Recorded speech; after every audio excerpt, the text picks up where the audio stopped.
Hey, what's up everybody? So I got this quick video I want to show you all. So pretty much I have a hose bib right here. It's in a garage and it doesn't really work. It drips. So I shut the water off already to the house, and I've already bled all the water out of the whole system, or at least most of it.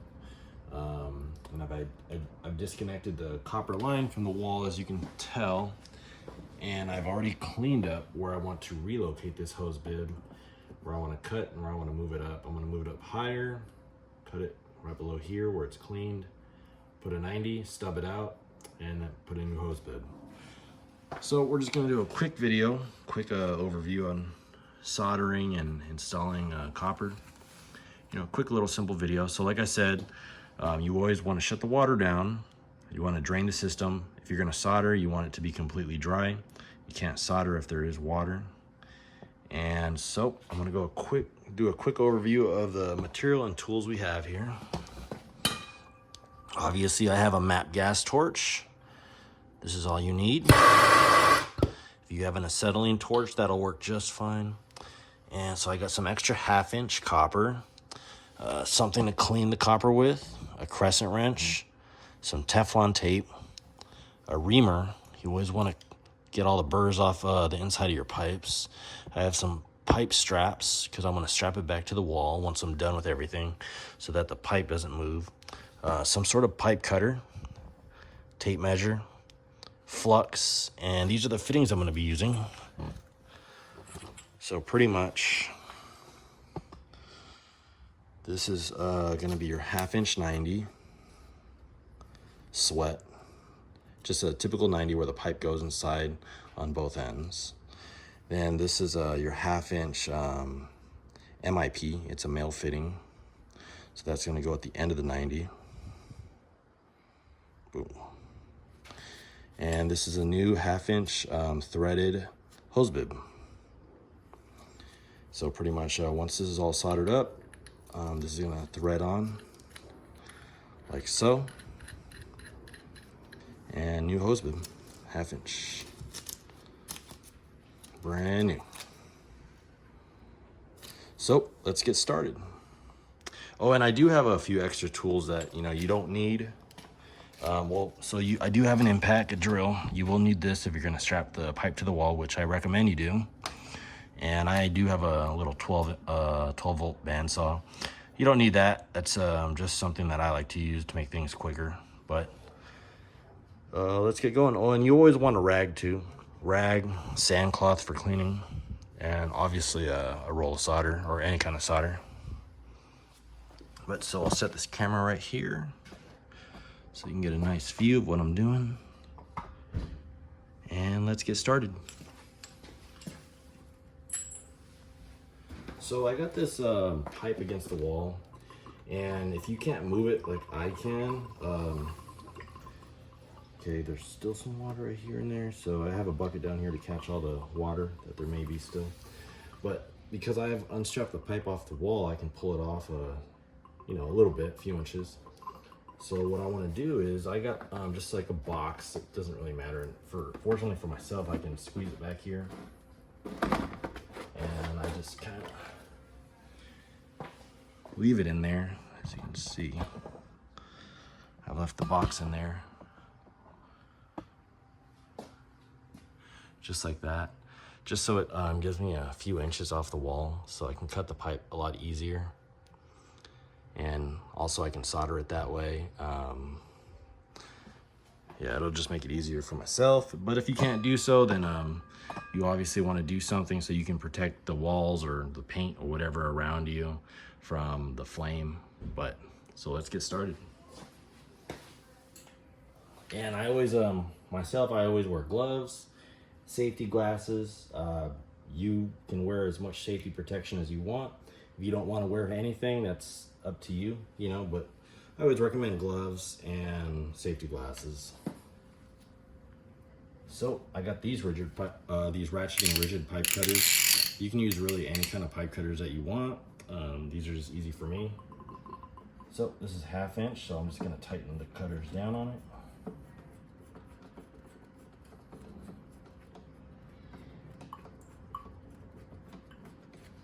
So once you have the cutter tight on the pipe, you don't want it to be too tight, just tight enough to where it'll stay up on there.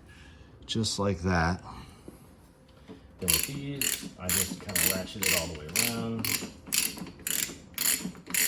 And as you're turning it, you want to tighten it a little bit. And keep doing so until the pipe is cut.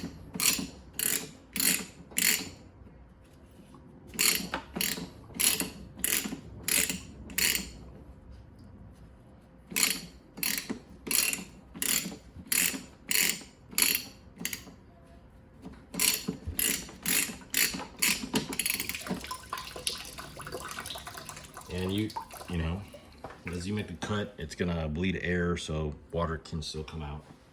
And continue to cut.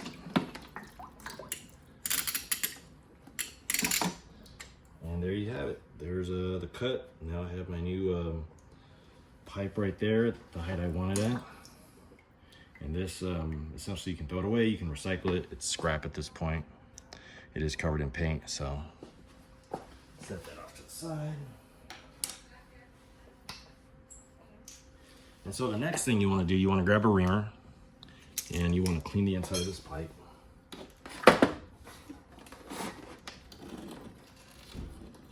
Just like that. You spin it around the pipe, get all the burrs out, make sure it's cleaned up. And next I want to grab some sand cloth. And I'm going to clean this pipe. It's already clean, but I just want to make sure it's thoroughly clean. That's how you make the best bond when you're soldering, is an extremely clean pipe. And you always want to clean the fittings as well. So, as you can tell, my pipe is very clean.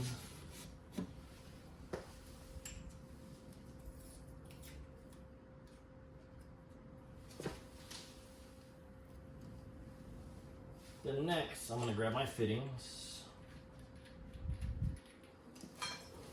So I'm going to grab my 90 and also my MIP, both 1/2 inch. I'm going to take this fitting cleaner, stick it in there with the brushes and spin it around. And you're effectively cleaning the inside of the copper, like so. Just like that. And the fittings may be clean already, but you always want to, you know, when you're working with copper like this, in my opinion, you always want to do the best job you can. Best install. So this is gonna go, we're gonna dry fit it right now, so that's gonna go just like that. I have some extra copper here. And essentially, I want my pipe to stick out a little bit further than it was. So I'm gonna remove this little box.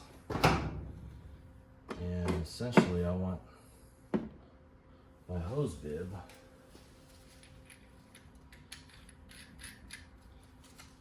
to be about right there. So I want to mark that right there. Gotta grab my bandsaw. That's where I want, where my thing is. Grab my bandsaw, and I'm gonna make my cut. Just like that. And it fell inside a bucket of water. That's okay. Take that, we're gonna dry it off. So there's my cut. And we're gonna ream and we're gonna sand this pipe. So, like I said, you wanna ream all your pipe. Just like that. Get all the burrs out. Smooth flow.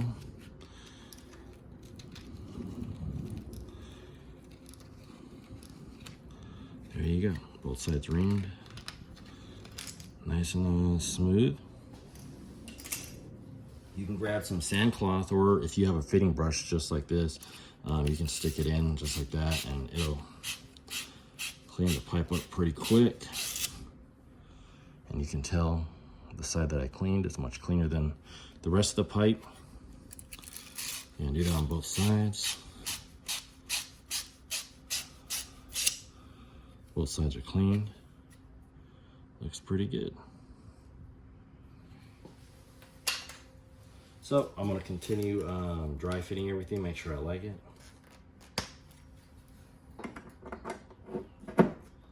Just like that. Take this tab off. So there we go. That's what it's gonna look like when it's all done.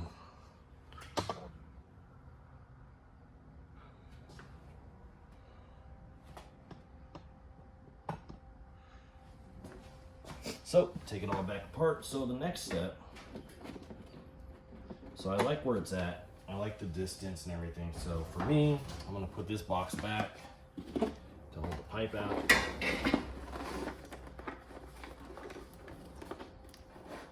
Just like so. The next step, you're gonna grab your flux. You can grab any kind of flux you want. I have this no corrode. And you're gonna flux all your fittings. This one already has a brush inside. So you always want to put the flux on the pipe and the fitting. So for example, this 90, I'm going to flux it all inside, like so. I'm going to flux the pipe.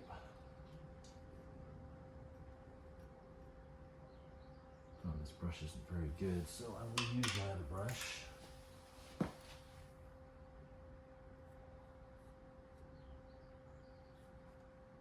And you always want the pipe to stay as clean as possible. You don't want other things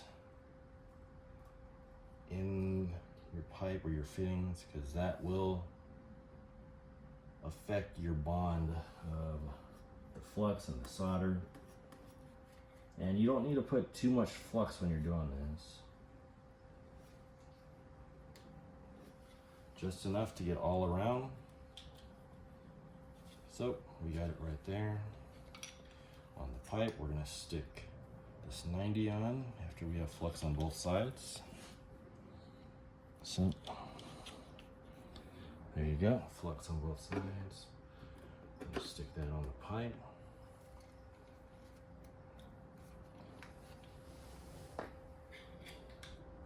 We're gonna take this hose bib off because we're gonna put the hose bib back on once we're done soldering all the copper pipe.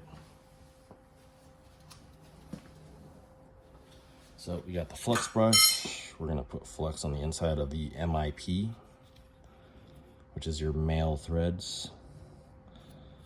And we're gonna continue putting flux around the pipe.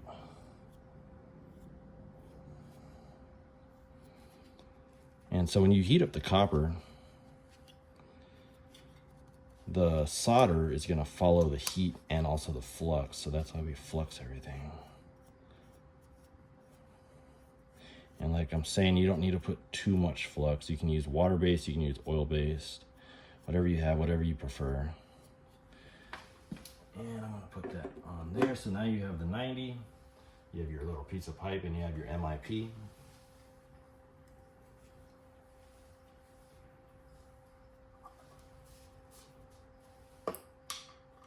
And so this is our roll of solder right here. You can use the solder however you want. When I use solder, I like to bring it out into an L shape, like so. And for me, I like to be able to fill in the solder just like that. So if you like what it looks like, I like the way it looks right now. I'm gonna get this thing burning.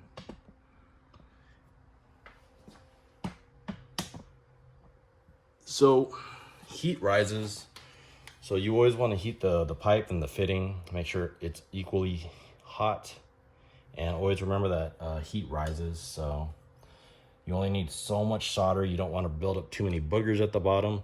It's going to look ugly. You don't want to paint the rest of the pipe. You just want to get the solder into the joints.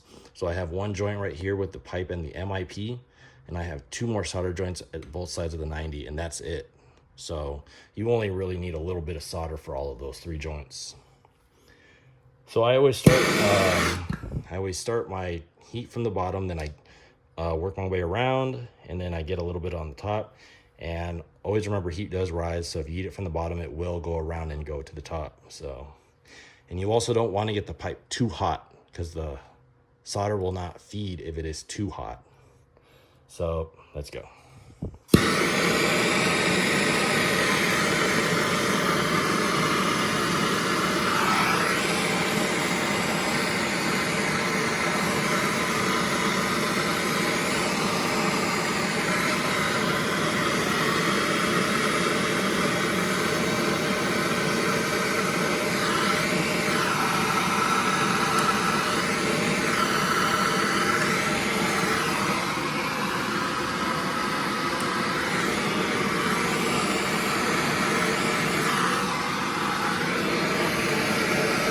So we're done with the MIP. Now we're going to be doing the 90. I start with the lower 90, then I work my way up because heat does rise.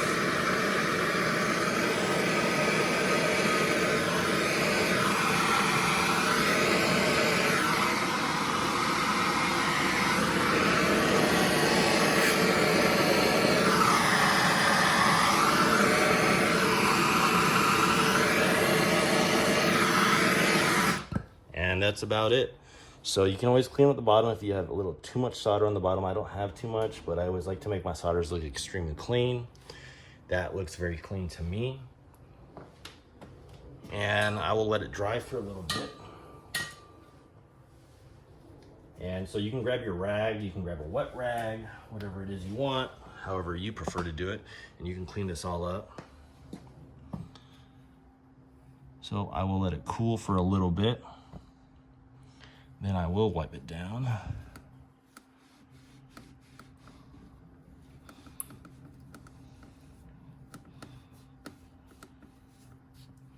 And you never want to be too aggressive at first, because if it's still too hot, you can crack and break the solder, and you don't want to do that at all. And I'm using a dry wipe. You can use a wet wipe if you want. You can get this rag wet. I do it sometimes. I don't always do it because you can crack the solders. It is very hot, so make sure you are not directly touching it. You will burn your hands.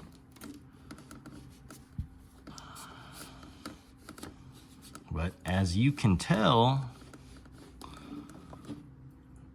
the solders are very clean.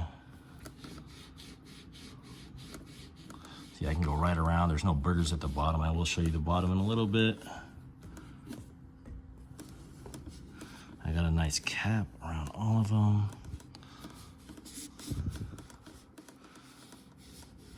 And that's pretty solid right there. So I will do a zoom up on that. So you can see all three of my joints, both sides of the 90s are very clean. I got solder all around. It didn't take too much solder. It didn't take too much heat. You just want to make sure the pipe and the fittings are always extremely clean. That's the most important. Some people don't really clean their fittings or their pipe. And you know, I've done it. It does work sometimes, but the proper way to do it is ream, sand, and flex all your fittings. Make sure everything's clean. And so that's that. And then let me see if I can show you the bottom.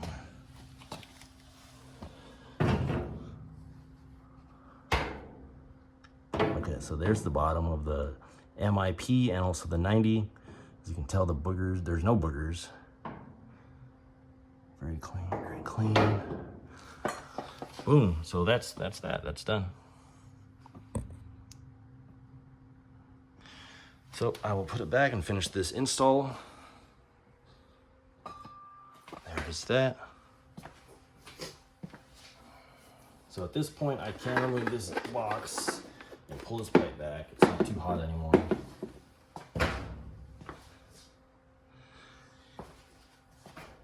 And so it's not too hot anymore. So now I'm gonna grab my Teflon. I have this Blue Monster Teflon. It's a pretty decent Teflon. And I'm gonna do about 3 times around. You always wanna put the Teflon on the correct direction. Otherwise, when you're putting the hose bib on, the hose bib will take the Teflon off if the Teflon is the incorrect direction.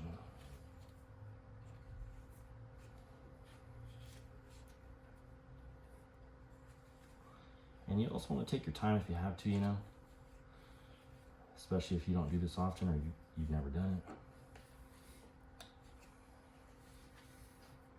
That's about 3 to 4 wraps right there. Now you can go a step further and you can put some pipe dope on there if you want to. I'm not going to. I like it with just Teflon. I'm fine with that. And so next, we have our hose bib here. I'm going to screw this on. Just like that.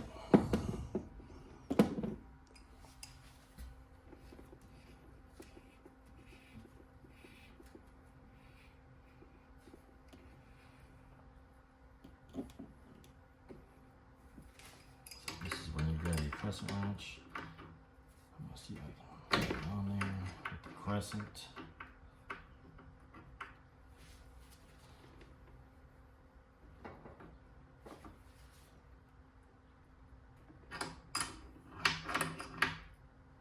Just like that.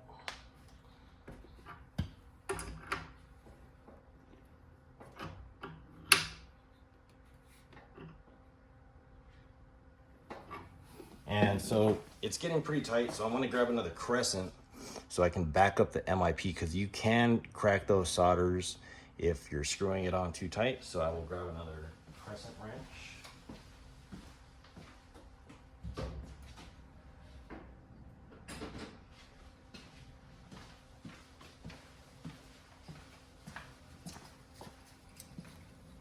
So I will put this other crescent wrench on the actual MIP, so I can, what they call backing it up, so you don't break the solder. So I'm gonna hold that right there as I'm tightening this. Then I'm gonna hold this opposite crescent wrench to prevent it from breaking the solder.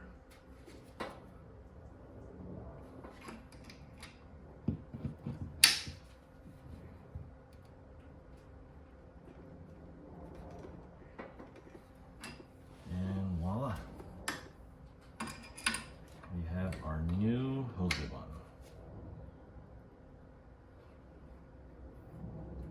Boom, there it goes. There's the new hose bib.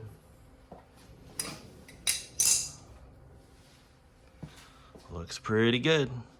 And so I got these pipe clamps right here, 2-hole pipe clamp. I think I'm gonna put one right here. Then I'll put one up top. And so I got a drill right here, just a little 12-volt. And make sure it's straight. I'm gonna screw it right in. Just like so.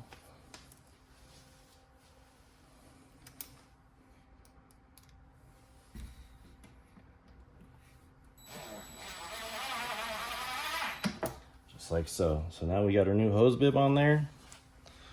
We got it sticking out a little further so it looks pretty good, more accessible. And it's not going anywhere. Pipe is strapped in there. It's pretty solid. And that's your install of a new hose bib and how to solder some copper. Thank you for watching.